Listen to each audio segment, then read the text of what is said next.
Alright guys, so in this video I'm going to be showing you how to pack a punch in the new zombies map. Let's get this started.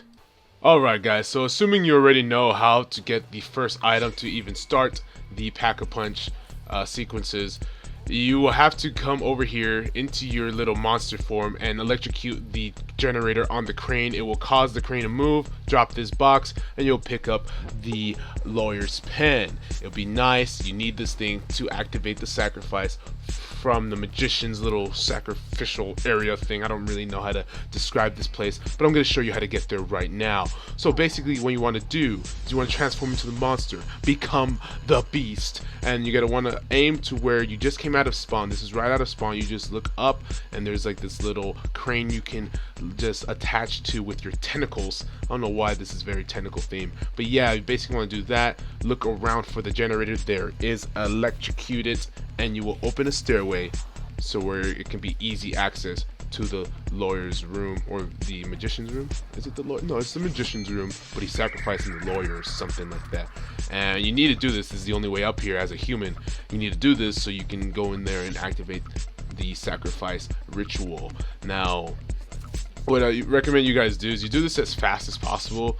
You want to do all these rituals as fast as possible, and you don't want to get to them very quickly, because these guys that summon right here, we call them Satans. These guys will summon as soon as you activate the ritual, and they hit you so fast, like at the speed of light fast, guys. That's how I got wrecked there, but thankfully my friend was able to come over and help me out. One thing to note though, if you're starting the ritual by yourself and you die inside the ritual will stop. Also, if you yeah, it's basically it. If you die inside the ritual, it will stop. You're gonna have to do the thing again. But yeah, here in this weird district is by the theater room. Sometimes Jug is here, sometimes Speed Reload is here, but it's in the theater room. And how we got up here was I was in my monster form and I ziplined on top where their shortcut was at, and basically, yeah, that's how I was able to activate it. There's a generator on the side here that you're able to electrocute. But yeah, once you're in your monster form, however, you want to go to this edge thing and jump on that ledge right next to the theater sign there. There's going to be a crate, a box you can melee in your beast mode, and that way it will drop there, and it drops the wig. This is where you find the wig piece. Unfortunately, I already had a piece on, so I couldn't really hold it. If you're doing this by yourself, I can imagine you'd have to do every single sacrifice ritual by yourself and go back and get the piece. That would be really crazy. I was doing this with a friend, so we were able to hold one item each. Once you're in this main plaza theater room, you want to go up there in your beast mode. There's a zip line on top of there. You didn't really see it because I wasn't in my monster form. I'm sorry I couldn't get any footage like that, but you just want to get in your monster form, zip line up there. There's going to be a generator, and you electrocute it, and then it opens the little showroom here, this little show thing. You put the item that you just got, which is the wig, in here, and then you just activate the ritual. Keep going until you get the gate worm. So this is the second gate worm that we acquired, and then we summoned like a mini boss there. I hate these things. Those things are so powerful.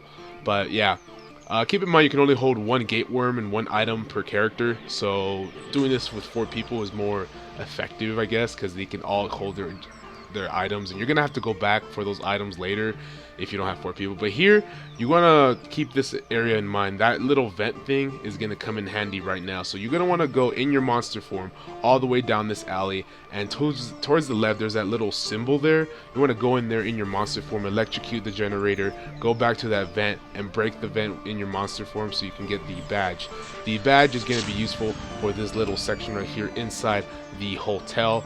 I didn't actually quite get out of the hotel in time. I was trying to look for my way out, but it's all the way at the bottom. Keep going to the bottom. The generator's right there. I didn't have enough time to electrocute it, but you guys understand. Just electrocute it. It's L2, LT for Xbox users. But yeah, that's basically how you activate the generator there. We were up here and we started the ritual.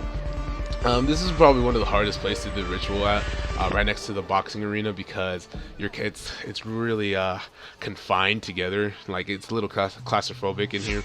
It's a nice training area for training zombies, but for these little Satans here, it's kind of hard. But we were able to do it fairly quickly. Remember what I said, guys. Try to do this as early as possible in the game, because their health depends on what round you're on. But yeah, that's another gate worm in the hotel. So we're here by the docks. I don't really know. I think it's Waterfront District. I think that's what it's officially called. But yeah, once you get here, you want to go into your little monster form here. And I kind of passed it up. I don't know if you saw it there, but there's a crane right behind me that you need to access in order to drop the championship belt, which is the item you need to even start the sacrifice for in the water district, I believe. I don't know. I can't really think of the name right now, but you want to zipline yourself right there, melee the crate, it will drop, and the belt will be right there. You can only pick it up in your human form, so go ahead and do that. Also, one thing to keep in mind, I forgot to mention, every time you put an item and you do the sacrifice thing in the previous place, you can now hold another item. As you can see right here, I did this after I did the magician sacrifice thing, so I was able to pick it up after I had an item already. So that's just a little fun thing to know. We put it in the boxing arena there, and there's like some kind of pentagram there. I think there's a pentagram on all of them. Yeah, there is. And we did it again. There's also a Bowie knife inside this room, so if you have like 3,000 points, it's really nice. It's really useful to get here fairly quickly early into the game, like round 4 or 5. And yeah, here's another gate worm. Now, like I said before, if you're playing with 3 or less people, you will have to go back and get those gate worms in order to activate the Pack-a-Punch. There's no questions about it. It's pretty cool how you can still do it with 2 people, but just the simple fact you're gonna have to go back, pick it up, and go back to the Pack-a-Punch thing. So yeah, there's this wall located underground that you can open up. I think we press square. I don't know how we really open up the wall, but it opened for us, and we put the gate worms in these little ritual cup holders things. And once you put all 4 of them, then the ritual in the middle there, as you saw as I passed by it, will be available for us to activate. So yeah, this is us putting in the last gate worms in. We had to go back, and that's why I kind of skipped it. We had to go back and pick up more gate worms. But yeah, once we have all 4 gate worms in the sacrificial little cup thingies, we are able to start the final ritual, which is right behind me. I'm like, okay, there it is. Yeah. So yeah, the Rift Stone, we put the actual ball thing that we got from the beginning of the game, basically, and we put it in there. It spawns in these beefier guys, but at this point we were really maxed out here. I had 4 perks. We were doing golden at this point in the game. We're basically just trying to set up the rest of the game, like trying to get the Pack-a-Punch ready to go. So we were basically golden, and hopefully by this part you either have some good weapons or it's fairly early into the game to where you don't really have a lot of trouble. So yeah, that's basically it. The guy is satisfied now. The guy that you were helping, he has the rift. I don't know if that has to do with anything, the story. I don't know the story. But yeah, guys, the Pack-a-Punch is now ready to use. You just hold your little action button there. You crack your knuckles like always, and boom, your weapon is given to you by a tentacle. You kind of didn't really see it there, but a tentacle gives it to you. And yeah, that's how you Pack-a-Punch in the new Zombies Shadows of Evil map. So if you guys enjoyed, please leave a like. If you have any questions, comments, or concerns, leave it in the comment section below, and I'll be sure to answer you whenever I can. But yeah, guys, I'll see you all in the next one.